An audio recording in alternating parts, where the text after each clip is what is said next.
이제 심리장애 중에 심리장애는 세 가지가 있다고 그랬어요. 인식장애와 기억장애와 표현장애 세 가지로 분리할 수 있는데 그 중에서 인식장애라는 것이 무엇인지를 한번 살펴보면 돼요. 인식장애. 지금 무슨 얘기냐? 인식장애라는 거는 우리가 보통 보면은 몸과 마음이 작용을 할 때, 몸과 마음이 함께 작용을 할 때 외부로부터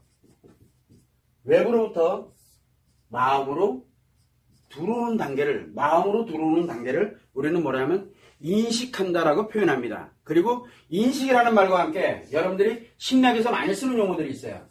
인식과 함께 인지라는 말을 많이 써요. 자, 인식이라는 거는 들어오는 상태를 그냥 인식이라 그래요. 들어오는 거예요, 그냥. 거기까지. 그런데 들어온 거를 내가 이거는 카메라야. 이건 A라는 사람이구나. 이건 누구나 뭐구나. 왜? 여기에 뭐가 들어있냐면 기억이 들어있어요. 기억. 외부로부터 들어오는 거를 인식이라 그럽니다. 그런데 이 들어온 거를 이 의식이 기억과 비교를 해서 과거에 내가 가지고 있던 기억 데이터와 비교를 해서 들어오는 게 뭐다라는 걸 자각을 해야 돼요. 느껴야 돼요. 알아야 돼요. 이걸 계속 업데이트를 시키면서 이 의식이 느낍니다. 이게 뭐다라는 거를. 그거를 우리는 뭐라고 합니까? 인지한다라고 얘기를 합니다. 그러니까 인식된 거를 해석을 하는 거를 인지라고 그래요. 자, 그래서 여러분들 인지법이라는 표현을 심리학에서 많이 씁니다. 인식법이라고 안 써요. 인식은 법이 없어요. 그냥 들어오는 거니까. 그래서 이 인지법이라는 것은 뭔 얘기냐면 바로 외부에서 들어온 걸 어떻게 해석을 할 것이냐를 찾아가는 겁니다. 그래서 예를 들어서 우리가 들어왔는데 얘 왜 꺼멓지? 라고 할 때 옆에서 상담사라든가 심리학자들이 뭐라 합니까? 요렇게 생기고 뭐하고 이런 거는 딱 요렇게 형태를 보여주면서 뭐라 합니까? 요거를 카메라라고 해. 예를 들어서 만약에 설명을 해주면 그렇구나. 그래서 기억을 업데이트를 시킵니다. 카메라라고. 요게 바로 인지치료법입니다.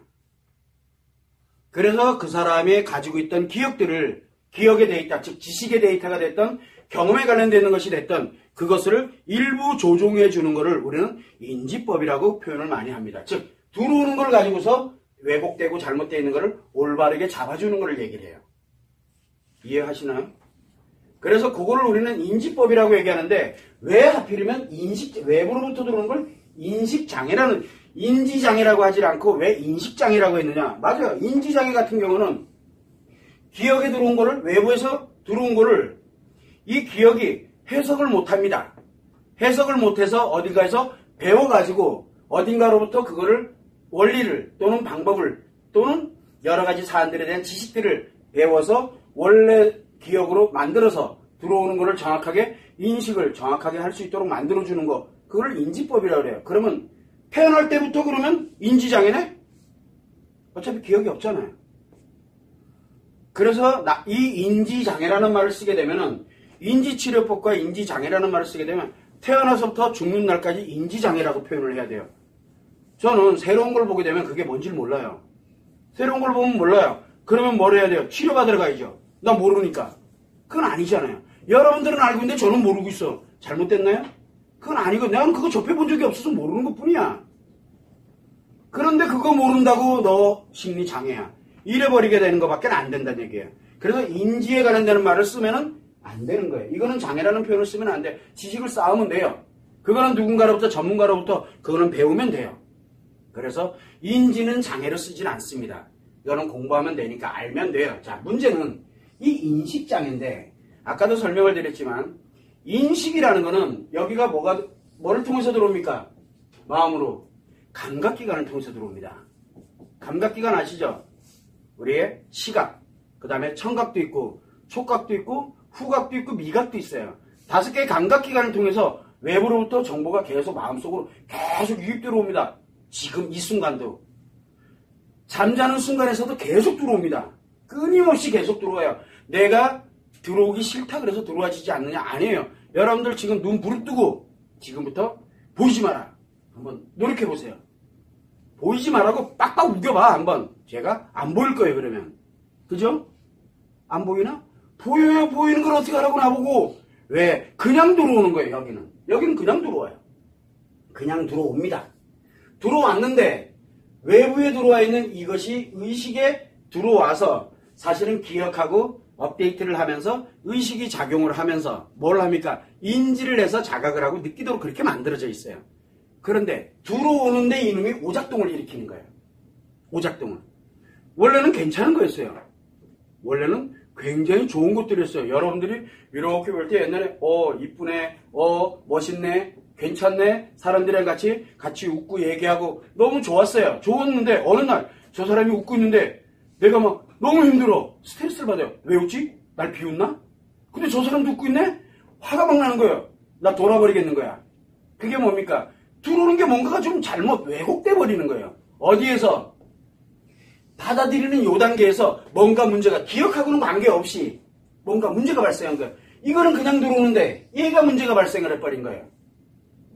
의식이 문제가 발생된 게 아니라 요 들어오는 곳에서 왜곡돼서 들어오는 거예요. 뭘로? 원래는 좋은 거였는데 요 과정에서 뭐가 바뀝니까? 나쁜 걸로 바뀌어버리는 거예요.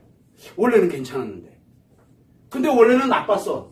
근데 여기서 좋은 걸로 뒤바뀌어버리는 거예요. 심리가 문제가 발생을 한 거예요. 심리가 문제가 발생이 돼서 이게 2개월 이상 몇 개월 동안 지속적으로 쭉 가다 보니까 뭐가 만들었냐면 여기서 들어오는 게 고착화가 되는 거예요. 고장난 것이 고착화가 돼버린 거예요. 그래서 인식이 고장나는 거예요. 인식이. 자, 그러면 한번 이렇게 예를 들어볼까요? 우리가 예를 들어서 노이로즈성이라 그래요. 노이로즈성. 공황장애 예를 들어서 이제 우리가 얘기를 많이 듣는데 공황장애다. 처음에는 괜찮아요. 우리가 PT를 한다든가 뭘 한다든가 환경이라든가 너무 좋았어. 괜찮았다니까. 그런데 어느 날 그 모든 것들이 갑자기 뭘로 갑니까? 외부에서 들어오는 이 내용들이 예전에는 괜찮았었는데 어느 날 이게 다 스트레스로 들어오면 모든 거 하나가 요거 하나 모든 이 관련되는 내용들이 다 스트레스로 들어오면 어떻게 돼요? 스트레스로 들어오면 감당이 안 돼요. 원래는 좋은 게 들어오고 나쁜 게 들어오고 좋은 게 들어오고 나쁜 게 들어오고 나쁜 거는 없애버리고 좋은 거를 받아들이고 이러면서 계속 조정 작업을 해가는 게 인식의 과정인데 이게 몽땅 다 나쁜 게 들어오니까 내가 감당을 못하니까 어디부터 치료해야 될지 몰라. 그러니까 갑자기 확 가는 거예요. 확. 그래서 공황발작 증세가 갑자기 나타나게 하는 게 바로 이 공황장애거든요. 이런 식으로 뭘 만드냐면 인식에서 과거와는 다르게 전혀 다르게 느껴지는 거예요. 과거와는 다르게 전혀 다르게 들어오는 거예요. 이거는 기억과는 전혀 관계가 없어요. 기억에 뭐가 있습니까? 이 기억에는 내가 경험했던 거, 그 다음에 지식으로 가지고 있는 이 내용들이 있어요. 예전에는 괜찮았다는 얘기예요. 즉 경험했을 때 이거는 괜찮은 거였어. 이건 안전한 거였어. 했는데 어느 날부터인가 안전이 관련되는 게 문제가 아니라 이게 나를 공격을 한다라고 받아들이기 시작을 하니까 경험이나 지식이나 아무리 많이 가지고 있으면 뭐 할 거예요? 이게 들어오는 쪽쪽 다 나를 공격한다고 생각을 하는데 근데 감당을 못하는 거예요. 그래서 여러분들 앞에 만약에 제가 인식의 장애가 발생을 하게 되면 여러분 앞에 서서 이거 아무것도 못해요. 왜? 여기 오는 이 하나하나가 모든 게 다 스트레스인데 다 감당이 안 돼요.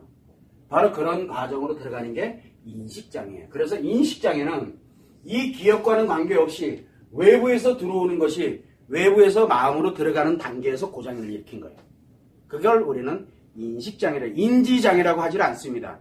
인식장애라고 그래요. 그래서 이거를 우리는 이 인식장애가 주로 나타나는 게 인식장애가 외부로부터 들어오는 것이 대부분들 우리가 공황장애라든가 공포장애라든가 공포장애 아시죠? 멀쩡히 있었는데 어느 날부터인가 여기 자체가 공포스러워지는 거예요. 어떻게 할래 그러면 그 다음부터 나가야 돼요. 여기 못 와요. 이런 것처럼 공포장애라든가 이런 식으로 해가지고 노이로제성이라거든요. 자라보고 놀란 가슴, 소뚜껑 보고 놀라는 이런 노이로제성에 관련되어 있는 장애가 발생하는 것을 우리는 인식장애라고 합니다. 치료법도 같아요. 그래서 인식에 문제가 생겼느냐, 기억에 문제가 생겼느냐, 표현에 문제가 생겼느냐를 빨리 해석을 해내야 되는 거예요. 그거를 고치고 그거를 조정을 하려면. 그래서 일단은 여러분들이 인식장애는 외부로부터 들어오는 것이 나를 굉장히 힘들고 고통스럽게 만드는 거예요. 기억이 아니라. 기억과 업데이트돼서 내 기억을 그거랑 연결시켜서 가는 거는 그거는 기억의 문제고 실제로 뭐가 문제냐면 바로 들어오는 그 자체가 문제 생기는 거예요. 자, 그런데 여기다가 인지치료법을 쓰면 어떻게 될까요? 여기다가 인식이 고장난 인식장애 있는 데다가 인지치료법을 쓰면 어떻게 될까요? 인지치료법 하려면 일단은 들어와야죠. 들어오는 쪽쪽 난리가 났는데 그 다음에 뭐를 해줘야 돼? 여기 기억과는 관계가 없다 그랬잖아요. 이거 아무리 변화시켜주면 뭐할까? 여기 들어오는 게 문제가 생겼는데 이미. 그래서 인지치료법을 쓰면 안 되는 거예요. 그런데 실제로 이런 법을 많이 사용합니다. 지금요. 요건 이제 우리가 심리치료를 할 때 치료법에 관련되어 있는 부분을 제가 상세하게 설명을 드리도록 하고, 일단은 기본적으로 이 마음이론에서 실제로 외부로부터 들어오면서 문제가 생기는 거예요. 이 안에서 해석하고 느끼면서 문제가 생기는 게 아니에요. 들어오면서 문제가 생기는 거예요. 5개의 감각기관을 걸치면서 변화를 일으켜버리는 거예요. 그걸 우리는 인식장애라고 한다는 거, 그걸 여러분들이 참고를 해두시면 됩니다.